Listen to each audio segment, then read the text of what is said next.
السلام علیکم۔ RAM visionary میں خوش آمدید۔ امید کرتی ہوں آپ سب خیریت سے ہوں گے۔ عشق سے ہے نصیب چوتھی قسط۔ ایان، وہ چیخ مار کے اٹھی۔ تنفس تیز رفتار تھا۔ بیبی بھی اٹھ کر بیٹھ گئی۔ کیا ہوا ماہم؟ وہ ایان اس سے بولا نہیں جا رہا تھا۔ بیبی نے اسے اپنی ساتھ لگا لیا اور اس کے سر پر ہاتھ پھیرنے لگی۔ وہ رونے کے ساتھ ہلکی ہلکی کانپ بھی رہی تھی۔ ماہم بیٹی اب بس کرو، ایسی حالت میں پریشانی نہیں لینی چاہیے، وہ اس کو اپنی ساتھ سے الگ کرتے ہوئے بولی۔ چلو لیٹو۔ وہ لیٹ گئی۔ وہ آنکھیں بند کر چکی تھی۔ بیبی اس کے سر پر ہاتھ پھیرنے لگی۔ اس کا ذہن وہیں اٹکا ہوا تھا۔ وہ جنونی تھا۔ اگر واقعی اس کے جانے کے بعد اس نے کچھ کر لیا تو، اور اس تو کے آگے وہ کچھ سوچنا نہیں چاہتی تھی۔ وہ ٹیرس پر کھڑا تھا۔ آج نیند آنے کا نام ہی نہیں لے رہی تھی۔ ماہم کی یاد ستا رہی تھی۔ آدھی رات کے وقت اچانک اس کی آنکھ کھل گئی اور وہ باہر چلا آیا۔ اس نے ایک دوسری جگہ جاب کر لی۔ دوبارہ وہ بابا کے آفس میں نہیں گیا۔ اس کی زندگی ماہم کے گرد گھومنے لگی۔ اس کو یاد کرنا، اس کی باتیں یاد کرنا اور اپنی ناانصافی پر خدا سے معافی مانگنا۔ دور کہیں اذان کی آواز آ رہی تھی۔ وہ نیچے وضو کرنے چل دیا اور مسجد کی طرف چل پڑا۔ اسے یاد ہے جب ماہم کوما میں تھی تب بھی وہ ہر نماز پڑھا کرتا تھا اور اپنے گناہوں کی معافی مانگا کرتا تھا، اور اب بھی وہ نماز پڑھ کر بیٹھا تھا اور رو رو کر دعائیں مانگ رہا تھا جب ایک بزرگ نے آ کر اس کے کندھے پر ہاتھ رکھا۔ وہ منہ پر ہاتھ رکھ کر پلٹا۔ کیا ہوا بیٹا؟ روز یوں اس وقت خدا کے سامنے روتے ہو، کچھ شرمندگی ہے؟ وہ سفید داڑھی والے بزرگ شاید مسجد کے امام تھے۔ بہت بڑی شرمندگی ہے مجھے، بہت بڑا ظلم ہو گیا مجھ سے، وہ ایک عجیب سے ٹرانس کے عالم میں بولا۔ وہ بزرگ اس کو نہایت غور سے سن رہے تھے۔ سب گناہوں کی معافی ہوتی ہے، دل چھوٹا مت کرو، لیکن بندے کے ساتھ کیے گئے ظلم کی معافی نہیں ہوتی جب تک وہ خود معاف نہ کرے۔ وہ مایوسی سے بولا، مل جائے گی، اس بندے سے معافی مانگ لو، کوئی بھی اتنا پتھر نہیں ہوتا کہ معاف نہ کرے۔ انہوں نے مشورہ دیا۔ وہ عجیب سے انداز میں مسکرایا اور اٹھ کر کھڑا ہوا۔ میرے گناہ کی معافی مل جاتی، مانگ لیتا اگر وہ زندہ ہوتی تو۔ بزرگ اس دیوانہ کو دیکھتے رہ گئے جس کی آنکھوں میں درد کے سوا کچھ نہیں تھا۔ اس دن کے بعد اس کی طبیعت پر بوجھ پڑنے لگا۔ ہر وقت اس کی فکر۔ ڈاکٹر اسے سختی سے منع کر چکے تھے ٹینشن لینے سے، مگر اس کے حواسوں پر ایک ہی شخص سوار ہو گیا۔ بیبی اس کو ہر وقت اپنی ساتھ رکھتی، لیکن وہ تو گم سم تھی۔ بخت نے اسے موبائل لا دیا۔ بیبی نے بخت سے کہا کہ اس کو اس کے ہسبینڈ سے بات کروا دو تاکہ بچی کا دل ہلکا ہو جائے۔ وہ اس کے بارے میں پریشان تھی۔ تب بخت نے پھر سے جھوٹ کا سہارا لیا اور کہا کہ وہ کسی خفیہ مشن پر گیا ہے، اس لیے بات کرنا مشکل ہے، اور پھر اسے موبائل لا دیا اور کہا کہ کسی بھی چیز کی ضرورت ہو بلا جھجک مجھے بتا دے۔ موسم خزاں کا اختتام ہوا تھا جب اس نے 2 بچوں کو جنم دیا، اور جب اس نے ان 2 معصوم جانوں کو دیکھا تو اسے رونا آ گیا۔ تو کیا اس کے بچے بھی اس کی طرح ہر خوشی سے محروم رہیں گے؟ البتہ باقی سب بہت خوش تھے۔ بیٹا اور بیٹی ایان کی کاپی تھے۔ بیبی تو پھولوں نہیں سما رہی تھی۔ یہی حال بخت، صفا اور بابا صاحب کا بھی تھا۔ صفا آتے وقت ڈھیروں کھلونے لے کر آئی تھی۔ ایک وہی تھی جس پر نہ خوشی کا اثر تھا نہ غم کا۔ وہ عجیب سی کنونیت کا شکار ہو رہی تھی۔ اس وقت اسے کسی کی کمی محسوس ہو رہی تھی تو وہ ایان تھا۔ بیبی نے نام رکھا تھا بچے کا سعد، جبکہ بابا صاحب نے رابیل نام رکھا تھا بچی کا۔ ان کو بیٹی کا بہت شوق تھا، مگر ان کی بیٹی نہ تھی۔ رابیل تو ان کے لیے جیسے بیٹی ثابت ہوئی تھی، اور سعد تو بیبی کی آنکھ کا تارا بنا ہوا تھا۔ صفا ویسے بھی اکلوتی تھی، اس کی تو جان تھی۔ وہ دونوں وقت کا بھی کچھ ایسا ہی حال تھا، سوائے اس کے وہ اپنے کمرے میں لیٹی آنکھوں پر بازو رکھے روئی جا رہی تھی۔ اسے اندازہ ہو رہا تھا اپنے کیے ہوئے فیصلے کے انجام کا۔ اس نے جذبات میں آ کر اپنی، ایان اور بچوں کی زندگی بھی برباد کر لی تھی۔ اگر واقعی ایان نے تائی کی بات مان کر اپنی زندگی بسا لی تو اس دو سے آگے وہ کچھ نہیں سوچنا چاہتی تھی۔ کبھی کبھی اسے لگتا ہے وہ خود غرض بن رہی ہے۔ ایان کو اپنی زندگی جینے کا حق ہے، وہ کر لے شادی، جی لے اپنی زندگی، لیکن پھر اس کا کیا قصور تھا؟ اسے کسی کا پیار نہیں ملا۔ ماں باپ جو شاید مر چکے تھے، ایک مٹی کے نیچے اور ایک مٹی کے اوپر، اور ہادی، بھلا اس کا کیا بگاڑا تھا اس نے تو کبھی کسی سے کھل کر بات بھی نہ کی۔ اس کے باوجود اس پر اتنا گندا الزام لگایا گیا، اسے ایان کو سونپ دیا گیا۔ وہ اس کے جنون سے ڈرتی تھی کہ جس دن اسے پتہ چلے گا وہ اسے چھوڑ دے گا، مگر اس نے نہیں چھوڑا، بلکہ اسے پل پل مارنے کا ارادہ کر لیا۔ وہ اپنی صفائی پیش کر کے مزید مجرم نہیں بننا چاہتی تھی، اور صادقہ کی سازش سمجھے بغیر چھوڑ کر آ گئی۔ لیکن اب سب صاف تھا، صادقہ کی سازش اسے سمجھ آنے لگی۔ اسے یہ سب کچھ سوچتے ہوئے اندازہ بھی نہ ہوا کہ وہ رو رہی ہے۔ بیبی نے اسے روتے ہوئے دیکھا، انہیں افسوس ہوا وہ اس نازک سی لڑکی کی چاہ کر بھی کوئی مدد نہیں کر سکتی تھی۔ ماں بیٹا، انہوں نے شفقت سے پکارا۔ وہ جو رو رہی تھی ایک دم ساکت ہو گئی اور آنکھوں کو بازو سے رگڑ کر ہٹایا۔ جی، وہ بولی۔ بیبے نے اس کے چہرے کو دیکھا، سرخ ناک، سوجی ہوئی آنکھیں اور گال سرخ۔ رو کیوں رہی ہو بیٹا؟ انہوں نے سوال کیا۔ ایسے ہی، دل اداس تھا، وہ بات بناتے ہوئے بولی۔ دل کیوں اداس ہے؟ پتہ نہیں، اس کا دل نہیں تھا کسی بھی چیز کا فی الحال۔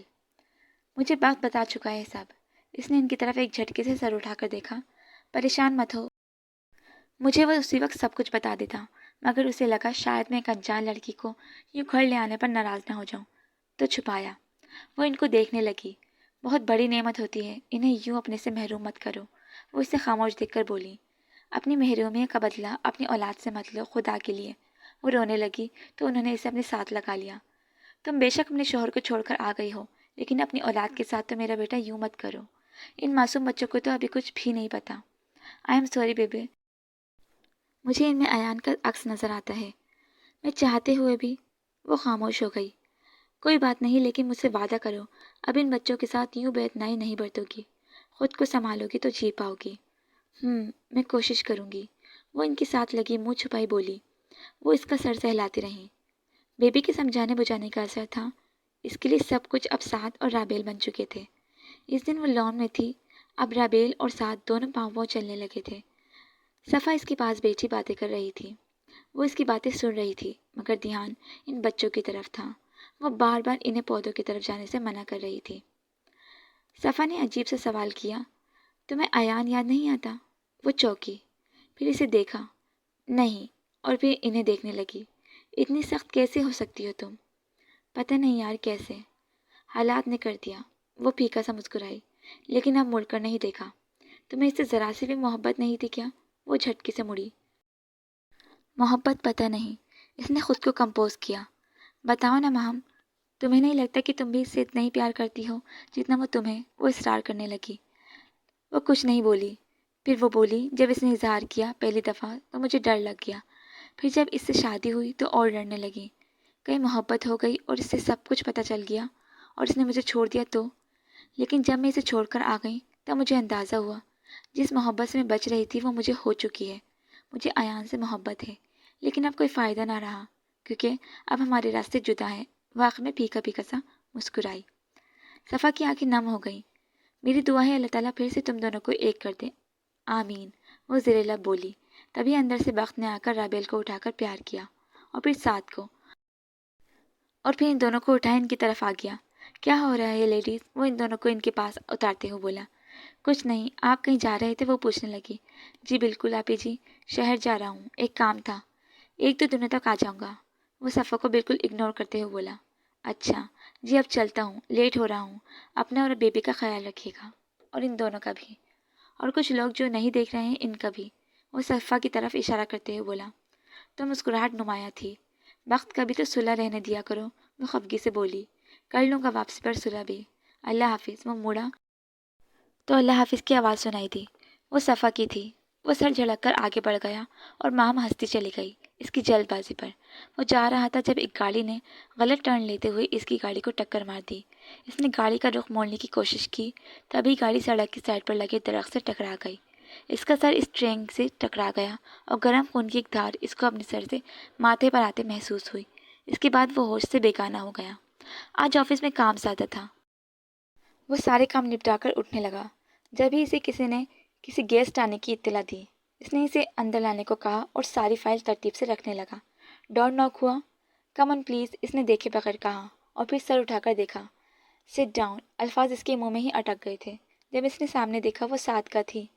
آپ کیوں آئی ہیں یہاں؟ وہ خود کو کنٹرول کرتے ہوئے بولا۔ کیا اب ایک ماں کو اپنے بیٹے سے ملنے کے لیے اجازت لینی ہوگی؟ یہاں کا ایڈریس کس نے دیا؟ وہ ان سے پوچھنے لگا۔ جس نے بھی دیا ہو، لیکن اب ایان چھوڑ اسے، خدا کے لیے گھر آ جاؤ، اب ہو گئی ختم۔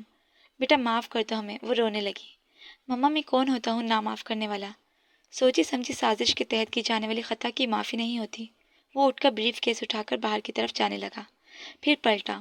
وہ امید طلب نگاہوں سے اسے دیکھ رہی تھی۔ مما اللہ آپ کو معاف کر دے، میری یہ دعا ہے، کیونکہ آپ نے صرف اس کی جان نہیں لی بلکہ میرے بچے کی بھی۔ جب مجھے میری اولاد نہیں ملی تو آپ کو کیوں ملے؟ وہ سخت لہجے میں کہہ کر چلا گیا اور وہ سن ہو کر بیٹھی رہ گئی۔ آج دل پھر سے اداس تھا۔ وہ گاڑی بے مقصد سڑکوں پر دوڑا رہا تھا۔ اس نے فارم ہاؤس میں سب کو سختی سے منع کیا ہوا تھا کہ کوئی اس کی اور پلیس کا پتہ نہ دے ماما بابا کو، اور نہ ہی کوئی کال وغیرہ کا اسے بتائے۔ وہ بالوں میں انگلیاں پھنساتے ایک ہاتھ سے کار ڈرائیو کر رہا تھا جب اس کی نظر سڑک کی دوسری جانب درخت کے ساتھ لگی گاڑی پر پڑی۔ اس نے ایک دم بریک لگائی اور جلدی سے اتر کر اس کے پاس پہنچا۔ وہ نوجوان زخمی تھا اور بے ہوش تھا۔ اس نے گاڑی کا دروازہ کھولا تو وہ باہر کی طرف گرا۔ اس نے جلدی سے اسے سنبھال لیا اور ایمبولینس کو کال کی۔ بخت نے آنکھیں کھولی تو ایک دم دوبارہ بند کر لیں۔ کمرے میں تیز روشنی تھی، سر میں درد کی ہلکی ہلکی ٹیسیں اٹھ رہی تھیں۔ تھوڑی دیر بعد اس کی آنکھیں مکمل طور پر کمرے کے ماحول سے آشنا ہو چکی تھیں۔ اس نے اپنے بائیں جانب دیکھا تو ایک نوجوان چیئر پر بیٹھا تھا۔ اس کے ہولی سے لگ رہا تھا کہ وہ ساری رات یوں ہی بیٹھا رہا۔ اس کے سر ہلانے پر اس کے پاس آ گیا۔ آپ ٹھیک تو ہیں نا؟ وہ نرمی سے پوچھ رہا تھا۔ اس نے اسبات میں سر ہلا دیا۔ میں ڈاکٹر کو بلاتا ہوں اور باہر چلا گیا۔ اس نے سر اٹھا کر دیکھا تو پاؤں مٹی سے بھرے ہوئے تھے اور بازو بھی۔ اس نے دوبارہ سر سرہانے پر رکھ دیا۔ ڈاکٹر نے اسے چیک کیا اور اجازت دے دی کیونکہ اب کوئی خطرے کی بات نہیں تھی، اور ڈاکٹر کے جانے کے بعد اس کے پاس آیا۔ یہ آپ کا موبائل، آپ اپنے گھر والوں سے بات کر لیں۔ اس نے موبائل لیا اور ماہم کو سب کچھ بتا دیا اور بیبے اور بابا کو بتانے سے منع کیا، وہ پریشان ہو جائیں گے۔ ایان جب تک میڈیسن لے کر آ چکا تھا۔ ہو گئی بات؟ وہ انتہائی نرمی سے بولا۔ جی چلیں گھر چلتے ہیں، وہ بولا۔ نہیں میں ٹھیک ہوں، آپ کا شکریہ میری جان بچانے کے لیے۔ آپ اس حالت میں گھر گئے تو شاید آپ کے گھر والے پریشان ہو جائیں گے۔ پھر بخت کے نہ کرنے کے باوجود وہ اسے اپنے فارم ہاؤس لے گیا۔ تبھی ان کا پرانا ملازم چچا کرم دین نے اسے ایک اجنبی کے ساتھ آتا دیکھ کر حیرت میں مبتلا ہو گیا۔ وہ اسے سہارا دے کر اندر لایا۔ ہانی یہ کون ہے؟ وہ اسے اس کے نک نیم سے بلاتے تھے۔ میرے دوست تھے چچا، یہ زخمی ہیں، کچھ دنوں تک یہی رہیں گے، وہ اسے لاؤنج میں صوفے پر بٹھاتے ہوئے بولا۔ السلام علیکم، بخت نے سلام کیا۔ وعلیکم السلام بیٹا، زیادہ تو نہیں لگی؟ وہ آگے آ کر دیکھنے لگا جبکہ ایان اس کی ٹانگ کو میز پر رکھ رہا تھا۔ کچھ خاص نہیں، بس تھوڑی سی لگ گئی ہے، وہ بمشکل مسکراتے ہوئے بولا۔ میں چینج کر کے آتا ہوں، تب تک چچا آپ ان کے لیے سوپ اور دودھ میں ہلدی ڈال کر لے آئیں۔ وہ ہدایت دیتا کمرے کی طرف چلا گیا جبکہ بخت اپنے مسیحا کی مہمان نوازی پر حیران تھا۔ ماہم کال سن کر پیچھے ہٹی تھی تو صفا کی رنگت پیلی پڑی ہوئی تھی۔ صفا وہ اسے کوئی بات نہیں بن پا رہی تھی کیونکہ وہ سب کچھ سن چکی تھی۔ نہیں ماہم، کوئی جھوٹ نہیں، میں کسی کو نہیں بتاؤں گی، لیکن مجھے سب کچھ سچ بتا دو۔ وہ ٹھیک ہے، بس سر پر چوٹ ہے اور بازو اور پاؤں فریکچر ہے، اور اسے بتاتے ہوئے اپنے ساتھ لگانے لگی۔ میں اس سے بہت محبت کرتی ہوں ماہم، وہ نہیں سمجھتا میں کیا کروں۔ وہ ہچکیوں کے ساتھ رو رہی تھی۔ وہ جانتا ہے پاگل، ایویں تو بیبے نے رشتہ نہیں مانگا تمہارے لیے، وہ اس کے کان میں سرگوشی کرتے ہوئے بولی، اور صفا کی دل کی دھڑکن تیز ہو گئی۔ کھانے کے بعد ایان اسے اپنے کمرے میں لے گیا اور اسے آرام کی تلقین کرتے ہوئے کہہ کر جانے لگا تو اس نے پکارا، سنیں؟ جی۔ وہ پلٹا۔ کیا میں پوچھ سکتا ہوں آپ ہر اجنبی کے ساتھ یہی سلوک کرتے ہیں یا صرف مجھ پر؟ ایان مسکرایا۔ دوست ہر کسی کے ساتھ نہیں، تم اپنے اپنے لگے ہو، بس دل کے سکون کے لیے کیا، مجھے کسی صلے کی غرض نہیں۔ بہرحال آپ آرام کریں، وہ کہہ کر دروازہ بند کر کے چلا گیا۔ اگلے کچھ دنوں تک وہ اس کے پاس ہی رہا۔ چچا کرم دین نے ہی اسے بتایا تھا کہ وہ اکیلے رہتا ہے، اس کی بیوی مر چکی ہے اور ماں باپ سے ناراضگی ہے۔ اسے ایان کے بارے میں جان کر بہت دکھ ہوا، اور دوسری طرف صفا کو چپ لگ گئی تھی۔ جس دن وہ ایان کے ساتھ گھر پہنچا وہ سب سے پہلے اس کی جانب آئی، اور جو بےتابی اس کے انداز میں تھی اس نے اسے بے چین کر دیا۔ ایان اسے چھوڑ کر واپس پلٹا تو اس کی بیبے اور بابا صاحب نے اسے بہت دعائیں دی۔ وہ واپسی پر لان میں کھیلتے بچوں کو دیکھ کر رکا۔ وہ ملازمہ کے ساتھ تھے۔ یہ بچے بخت کے ہیں کیا؟ وہ بابا صاحب سے پوچھنے لگا۔ نہیں، یہ میری بیٹی کے ہیں، وہ سر جھڑک کر آگے چل دیا۔ بخت لیٹا ہوا تھا، بیبی اس کی زندہ صحیح سلامت گھر آنے پر صدقہ دے رہی تھی، اور بابا صاحب نے سارے گاؤں میں لنگر بٹوایا۔ ایک دم اسے دروازے پہ ایک سایہ جھانکتا ہوا نظر آیا۔ صفا اندر آؤ، وہ بے اختیار بولا۔ تھوڑی دیر بعد وہ اس کے پاس آ کر بیٹھ گئی۔ اس نے غور سے دیکھا، وہ بالکل کمزور ہو کر رہ گئی تھی۔ کیسی ہو؟ ٹھیک، اور تم؟ تمہارے سامنے ہی ہوں، اتنی بددعائیں دی ہی کیوں تھی؟ اس نے جھٹکے سے سر اٹھا لیا۔ میں نے ایسا کچھ نہیں کیا، وہ ناراض ہو کر جانے لگی۔ جب اس نے اس کا ہاتھ پکڑ کر کھینچا۔ اچھا سوری۔ ہاں سوری، میری کوئی فکر نہیں تمہیں، میں جو اتنا پریشان تھی۔ اور ایک دم سے اسے احساس ہوا کہ وہ کیا کہہ گئی ہے۔ اور کیا؟ وہ شرارتی لہجے میں بولا۔ کچھ نہیں۔ وہ ہاتھ چھڑا کر باہر چلی گئی۔ بخت ماہم کے آگے پیچھے پھر رہا تھا۔ وہ لفٹ نہیں کرا رہی تھی۔ اس وقت بھی وہ روم میں بستر سیٹ کر رہی تھی جب وہ سعد کے ساتھ باتیں کر رہا تھا۔ رابیل بابا صاحب کے پاس تھی۔ اب اتنا نخرے کیوں کر رہے ہیں لوگ؟ کون لوگ؟ وہ مزید مصروف ظاہر کرنے لگی۔ صفا جا چکی تھی اسی دن۔ اچھا سنیں، تو وہ اسے بیڈ پر بٹھاتے ہوئے بولا، آپ نہیں چاہتی آپ کے بھائی کی شادی ہو؟ بھائی کوئی لڑکی پسند کرے تب نا، وہ انجان من کے بولی۔ دیکھ لی ہے نا، وہ تھوڑا جھجک کر بولا۔ کون بھلا؟ وہ معصومیت سے بولی۔ صفا، اور کون؟ او مائی گاڈ، تم ہر وقت اسے چڑھاتے رہتے ہو، اور اب؟ وہ اسے کندھے پر مارتے ہوئے بولی۔ جہاں زیادہ لڑائی ہوتی ہے وہیں پیار بھی ہوتا ہے، کیوں بھول گئیں؟ بہت پہنچے ہوئے ہو۔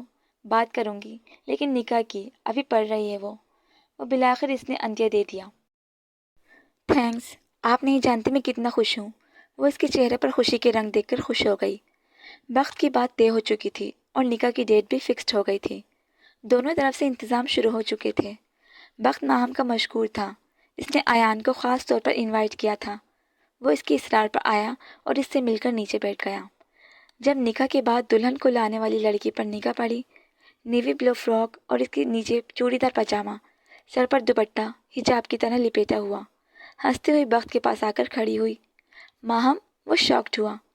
ابھی اس شوق سے باہر نہیں نکلا تھا کہ ایک ملازمہ نے اسے پکارا۔ ماہم بی بات سنیں۔ وہ 2 منٹ کہہ کر اسٹیج سے اتر گئی اور وہ بالکل بے دم سا ہو گیا۔